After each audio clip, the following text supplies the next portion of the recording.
So even though there is the wisdom, understanding, emptiness,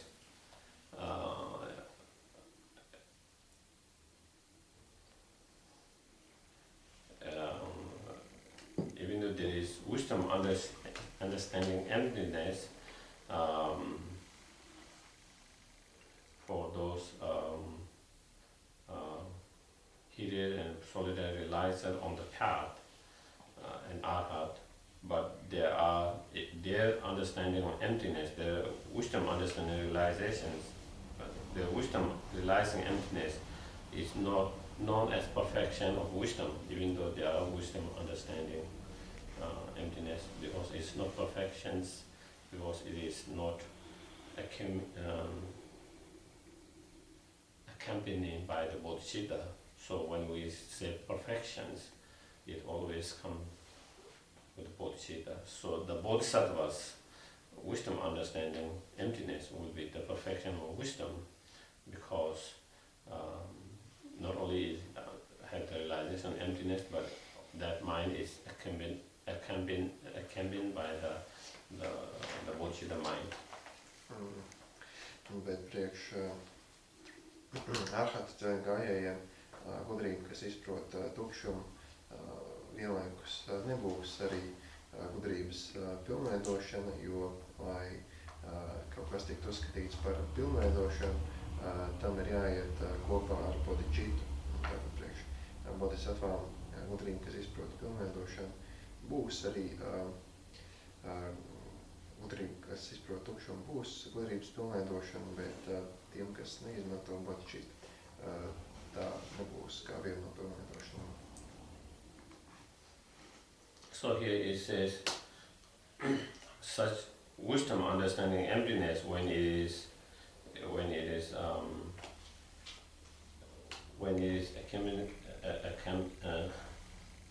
is together with the bodhicitta mind, and when it is done properly dedicated for the fully enlightened man and so forth, then that becomes perfection of wisdom. Otherwise, the other practices, such as the others,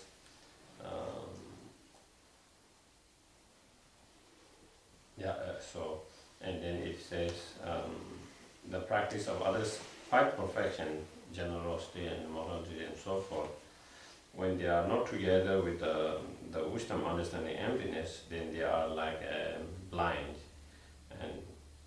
and when it is together with the emptiness, then they are not like the blind.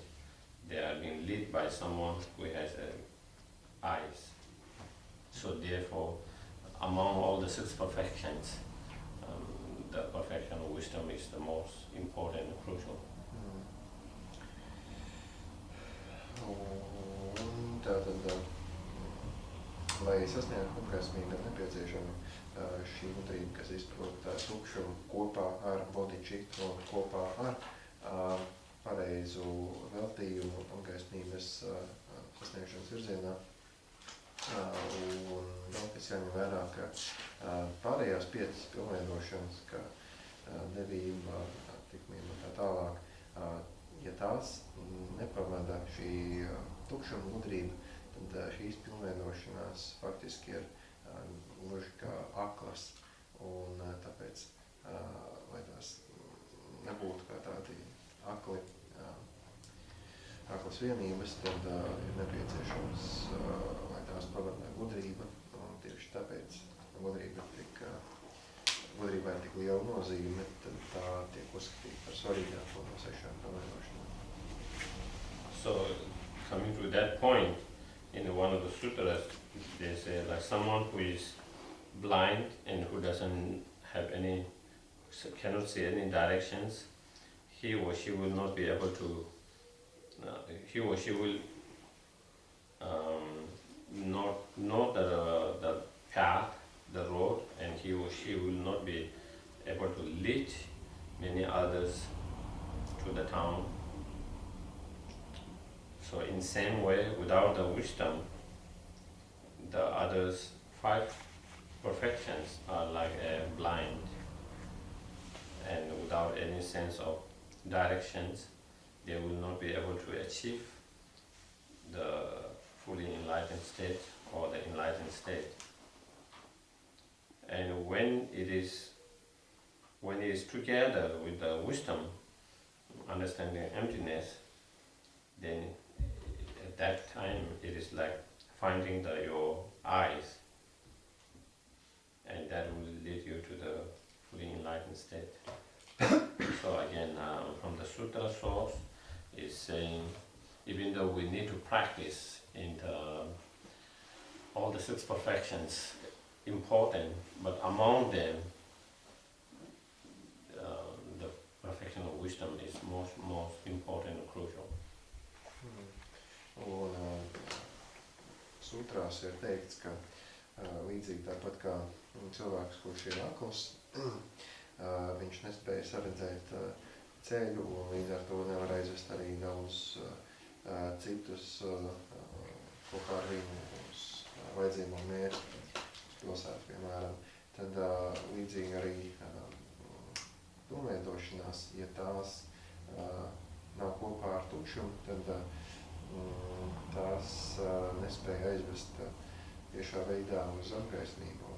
Tieši tāpēc, lai varētu sasniegt apgaismību, ir nepieciešams, lai šīs visas pilnveidošanās dod gudrību, un ir teikts, ka tad, kad pilnveidošanās pavada gudrību, tad tas ir līdzīgi kā iegūstot redzi vai to atgūstot. Un, jā, tieši tāpēc gudrība atkal tiek uzsvērta kā ļoti būtiska arī sutrās. And then also in Dharmakata Sutra, it explained, for example, it is like this, someone who doesn't have eye, and it's kind of dark and blind, and because of that dark and blind, he cannot see anything. Same way, who practice the practice of generosity, with grasping truly inherent existence to the object of the generosity. Whatever you are giving yourself, the subject, the object who is to whom you are giving is similar. And then it's a rapture or suputi is saying again, it's like that. For example, then in the morning, when the sun arises, and then someone who has eyes, person who has eyes, is able to see all the form that is there in the house, all the different forms, various form, expect that he or she is able to see that. In same way, who is able to practice the generosity without any sense of grasping truly or inherently existence to the object, to the subjects, to whom that you are practicing the generosity. Such person is like the one with the eyes who sees everything. Timotejai sutrā ir minēts šāds piemērs, ka ir tātad cilvēks, kas nespēja redzēt, jo viņš ir akls, vai arī ir liela tums, un tāpēc nav iespējams izšķirt esošās formas. Un līdzīgi ir arī devība, ja tā notiek ar pieķeršanos pie patiesi eksistējoša objekta un patiesi eksistējoša subjekta. Savukārt,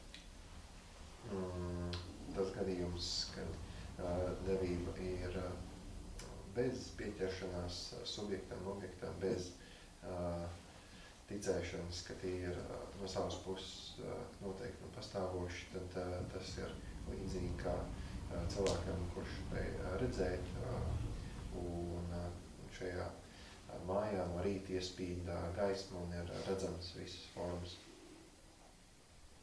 So again, here what it points is that when we don't have the right understanding of the emptiness, even when we do engage in the virtuous actions, positive karmas, such as through the practice of generosity and so forth, still we cannot achieve the highest potential out of it. Still it becomes cause, it is cause of happiness and wealth, but within the samsara realms. It doesn't become a cause conditions for full nirvana or fully enlightened state. And in order for that to become the cause and conditions for enlightened state, for the nirvana, then it has to come through the wisdom, understanding, emptiness, realizing together. So therefore, therefore, whenever we practice any kind of generosity, any other practices, it's important to have the right motivations or the bodhicitta motivations, so it becomes cause for the fully enlightened state with that motivations. And to have, at least try to contemplate, reflect a little bit on the emptiness of the emptiness of the things that you are trying to give, the emptiness of the person you are giving, the emptiness of the person to whom you are giving, the emptiness of the action itself, which is the action of giving or generosity itself. So if we apply that kind of, if we can apply even a little bit of contemplation on that, then if that practice of generosity becomes much more powerful, much more powerful. Not only it becomes cause and condition for more wealth, more prosperity, more success, but it also becomes cause and condition for to free up, to get out of nirvana, cause and condition to achieve nirvana, fully enlightened state, and so forth. And also to be able to conclude with the right dedications, again it becomes even stronger and powerful. Tad, ja nav pareizs skatījums vai izpratne kā tukšumu, tad kaut arī ar mūsu devību vai citām pilnveidošanām mēs radīsim laimes cēloņus, tie joprojām būs tādi laimes cēloņi, kas var palīdzēt mums tikai samsāras ietveros. Tie nebūs kā cēloņi priekš nirvānas. Tieši tāpēc ir nepieciešams, vai tad, kad mēs cenšamies veikt pilnveidošanos, vai tā būtu devība vai kāda citām pilnveidošanām, lai to pavada gan bodhicitta motivācija, gan arī vismaz cenšanās saprast tukšumu tādā mērā, cik no mums tajā brīdī ir iespējams pārdomāt devības piemēram par to, ka tās lietas, kuras mēs dodam, ka tās ir tukšas no savas puses, ka tā persona, pret kuru mēs veicam šo devību, tad arī tā persona nepastāv pašnoteiktā veidā no savas puses. Arī šī darbība, tā nepiemīt pašnoteikta eksistence un tam līdzīgi. Ja mēs to veicam tādā veidā, tad šī devības pilnveidošana kļūst gan par cēloni tam, lai mēs iegūtu labus, patīkamus rezultātus samsāriskajos ietvaros, gan arī, kamēr mēs vēl esam samsārā, gan arī tā kalpos par cēloni nirvānas sasniegšanai. Un vēl ideālā gadījumā ir labi noslēgt šo pilnveidošanas darbību ar veltījumu pareizā virzienā. Then Chandrakirti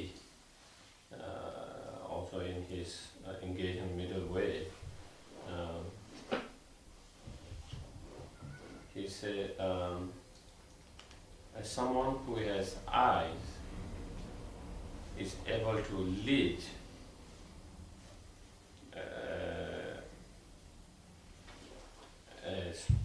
big gatherings of big mass people of blind who cannot see, just as one person is able to lead many thousands of that to wherever they want to go.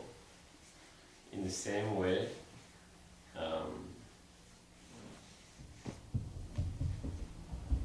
here it says the mind, which refer to the wisdom, understanding, emptiness, the perfection of wisdom, will able to lead all the rest of the other practices, such as other 5 perfections and so forth, which are like someone like a blind, and